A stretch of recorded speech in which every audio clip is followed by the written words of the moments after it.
Assalamualaikum warahmatullahi wabarakatuh. Jumpa lagi dengan Konsis Pro. Hari ini kita akan membahas tentang pengertian sistem. Mungkin kita sudah sering mendengarkan kata-kata sistem, karena itu sebelum ke pembahasan lebih jauh, hari ini saya akan bicarakan apa itu sistem. Sistem mungkin orang banyak mendefinisikan sebagai semesta pembicaraan. Jadi kalau kita sedang membicarakan tentang sistem pernafasan, terbayang dalam benak kita apa? Mulai dari hidung, kemudian tenggorokan, paru-paru dan seterusnya. Jadi sistem ini banyak definisinya, tapi secara umum bisa saya definisikan sebagai kumpulan elemen atau komponen yang saling berinteraksi dan berhubungan untuk mencapai tujuan tertentu. Jadi elemen-elemen ini bisa berupa orang, mesin, prosedur, data, atau komponen lain yang terorganisir. Jadi semua elemen itu saling berinteraksi. Satu saja ada masalah atau tidak bekerja dengan baik, maka keseluruhan sistem itu akan menjadi masalah. Bayangkan kita ada sistem pengapian di dalam kendaraan bermotor.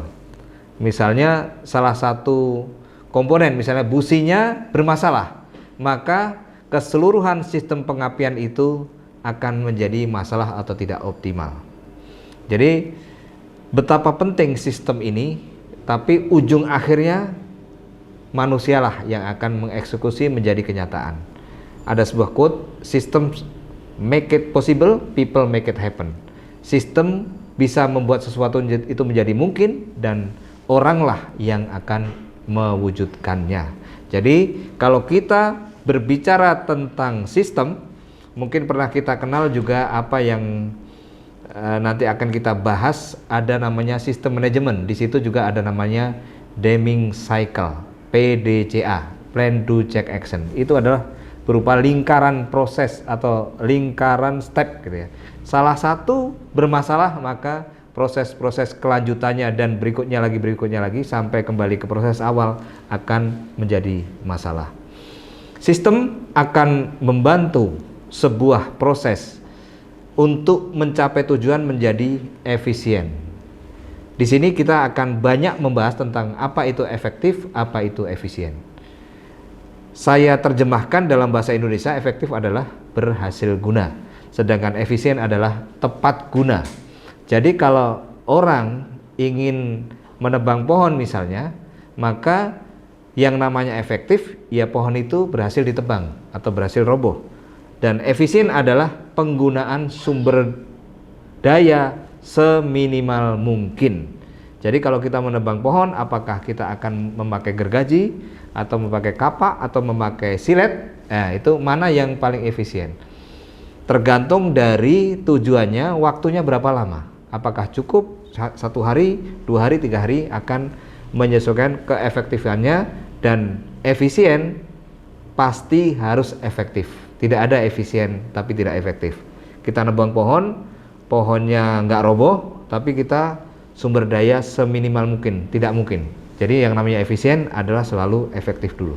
Itulah sebuah organisasi yang berhasil menciptakan sistem yang baik akan mencapai target atau tujuan secara optimal. Optimal artinya tidak selalu maksimal, tapi optimal adalah hasil yang terbaik. Dengan membuat sistem, sebuah organisasi tidak tergantung pada satu orang atau one man show, tapi akan selalu dilaksanakan sistem itu meskipun orang yang membuat sistem itu sudah tidak ada lagi di situ. Tugasnya manajer ke atas atau manajer up adalah memperbaiki sistem.